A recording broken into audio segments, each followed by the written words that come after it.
So as some of you may know, my partner is a teacher, and jobs out here as a teacher, typically you'll get a 2-year contract, and then with that you'll get your MSID, medical insurance, and then you'll either get the option of an accommodation allowance or you'll get staff accommodation.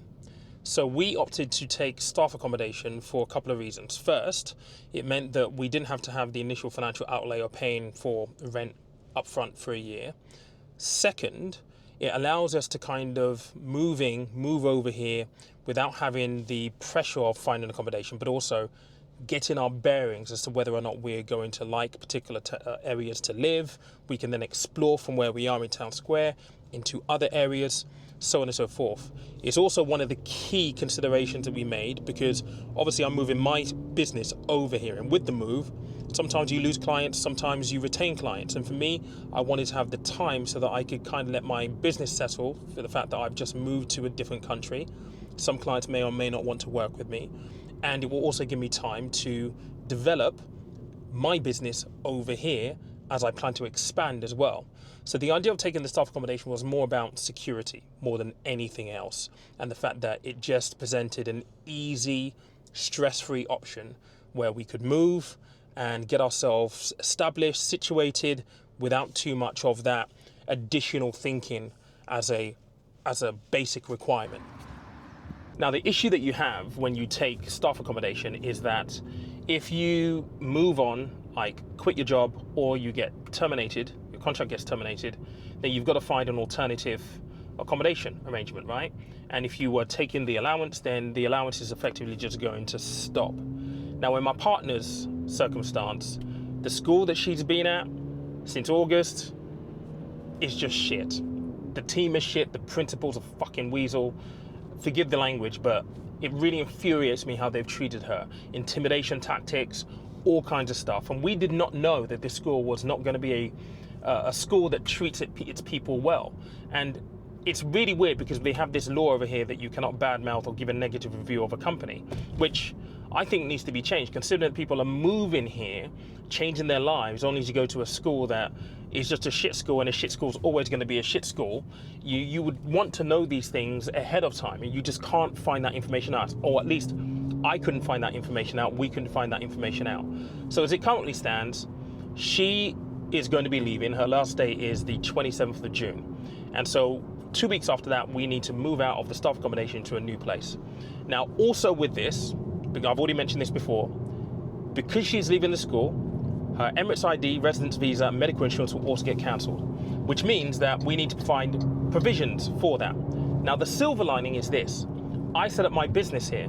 So under my business, I can get her residence visa, her Emirates ID, and her medical insurance. It's just going to cost a little bit of money. And again, if you're looking to move to Dubai, set up your own business, you can do this within 2 weeks. You can follow the link in the comment section down below to my team, who can talk you through the process and actually get you started if you want to do that. But for me, this is a massive silver lining, and one that ahead of time, trying to think about what could possibly go wrong, was one of the things that I had as a big bonus of registering my business here, that I could effectively take her out from being reliant on an employer and incumbent on an employer to just being with me, and we can sort ourselves out accordingly. So that's where we are. So at the moment, we are searching for new property, and the options are quite vast in terms of where you can go. The price ranges are quite vast as well. I might just take you through a couple of the options that we're considering at the moment. We've narrowed it down to 3 locations, really. The first is where we currently are in Town Square. Town Square is lovely. Lots of amenities, very family oriented. Lots of shops here. There isn't a mall here just yet. But the way they've built it has a very nice community feel to it, and lovely surroundings, like really, really nice. Very family friendly, as I've already said. Now, where we are on our side of Town Square, there is a new building which has just opened where they're doing handovers right now. It's a new building, it's nice. However, the property sizes are very, very small. Now, bearing in mind, in the UK, we came from a 4-bed over 3 floors. We're currently in a 1-bed apartment. This is a pretty tight squeeze, and I've certainly started to notice it, because back home I had an office where I would do all my work, and that necessarily isn't the case here. So ideally we'd want to go for like a 2-bed. Now, if we're going to go for a 2-bed here in Town Square, the average prices that we've been having a look at is around about 85,000 dirhams to maybe 115,000 dirhams, 120,000 dirhams. I'll put the UK equivalent there. Not too bad, a lot cheaper than some of the other areas. But let's move on to the second area that we're thinking about. The second area we're thinking about is an area called Dubai South. It's about 15 minutes from here. And Dubai South is interesting because it's going to be the site for a lot of new development in the coming years. They recently announced a new airport that they're building for Dubai. It's going to cost about $35 billion. Dubai South is in the surrounding areas. And what we're already seeing is that rents and property prices are already starting to soar there, because as they break ground on the new airport and all of this stuff is coming through the works now, the attention is being focused on there. So Dubai South is also very close to the new, what would be the new Palm, Jebel Ali Palm, which is going to be, 1.5 times bigger than the traditional Palm in Jumeirah. So lots and lots of building work is going to be happening there. We have a friend who lives there in a townhouse. Absolutely beautiful. For a 2-bedroom flat currently down in Dubai South, we could get one for between 70,000 and 120,000 dirhams roughly. And 120,000 dirhams also includes some options in a townhouse, not just an apartment. So really good option. The third option is one that would be utopia for us. And actually, I had an opportunity to buy property there in 2020, put down a deposit, and I didn't, stupidly. And what they built is just amazing. And that is Dubai Creek Harbour. It's incredible what they built there. But ultimately, for a 2-bedroom flat, you're at the upper echelon of the price range here. So you're starting at 120,000 dirhams.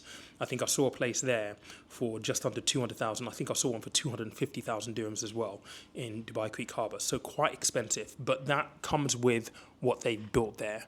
It's very difficult to explain the feel that you get when you go there.